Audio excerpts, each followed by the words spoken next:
राज्याचे कृषी मंत्री म्हणतायत की कृषी मंत्री पद हे ओसाडगावची पाठिंबी आहे.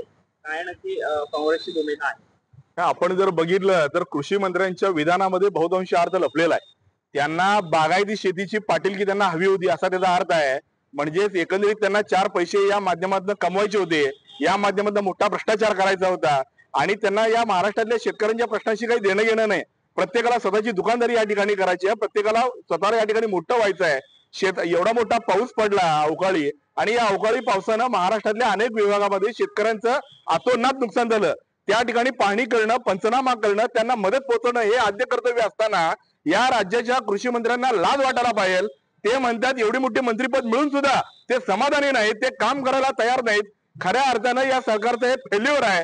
त्यामुळे निश्चितपणे या सरकारचे मुख्यमंत्री आदरणीय देवेंद्र फडणवीसांनी अशा वाचाळवीर कोकाडेजींना संधी दिली पाहिजे. शेतकऱ्यांच्या प्रती त्या ठिकाणी सहानुभूती दाखवणं अपेक्षित असताना ज्या संविधानाची शपथ घेऊन, ज्या शेतकऱ्यांची शपथ घेऊन, ज्या कष्टकरी सर्वसामान्यांची शपथ घेऊन या मंत्रिपदावरती आरूढ झाले, त्या शपथेचा भंग या कोकाटेंनी केलेला आहे. त्यामुळे निश्चितपणे राज्याच्या मुख्यमंत्र्यांकडे आमची मागणी आहे, तात्काळ या कृषी मंत्र्यांचा राजीनामा घेतला पाहिजे आणि निश्चितपणे कृषी मंत्री जर ते काम करायला असमर्थ असतील, समाधानी नसतील, तर त्यांची जागा रिप्लेस करून दुसऱ्याला या ठिकाणी कृषी मंत्री केलं पाहिजे.